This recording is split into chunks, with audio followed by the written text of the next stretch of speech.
They swarm the streets of Nigeria's urban centers in hundreds. These three-wheeler automobiles, or keke napep as they're popularly known across the country, have become a very critical part of Nigeria's public transport.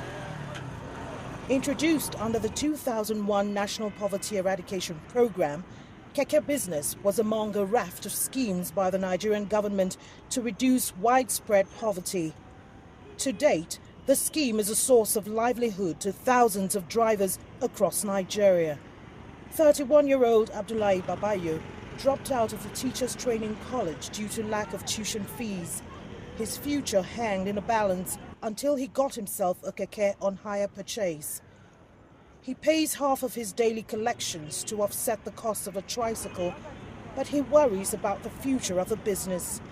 Kekes have become the target of security scrutiny after Boko Haram militants started using them to launch bloody suicide attacks or drive-by shootings. As such, their movements in public places have been restricted quite often. He says this has had negative impact on his business. We have faced a lot of setbacks. We don't make as much money as we used to.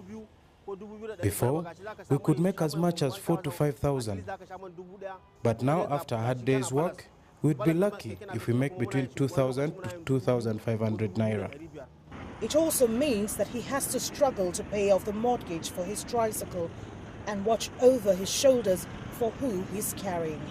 Tricycles, or keke as they're called in Nigeria, are quite popular across the country. They're cheap and versatile in terms of hard-to-reach areas. However, most of the locals here are always on the edge because of the security threats associated to them. Samuel Hindani lives in Yola, the capital of Adamawa State. Boko Haram insurgents riding in kekes have killed dozens in this region just recently. He says keke is the most affordable and convenient mode of transportation to get around, but with extreme caution. You have to ask questions because you have to be security conscious. You have to know what you are doing because you can't just get into keke. When you are going to keke, you have to be afraid. You have to know the people around, the people inside the keke. Who are they? What are they carrying? Who is the person riding the keke? Because possibly it can be a suicide bomber riding the keke and he will have something. So I have to get afraid.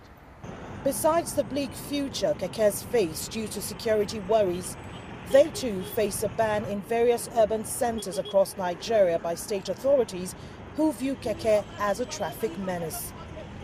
Kelechi Emekalam, CCTV, Adamawa, Northeast, Nigeria.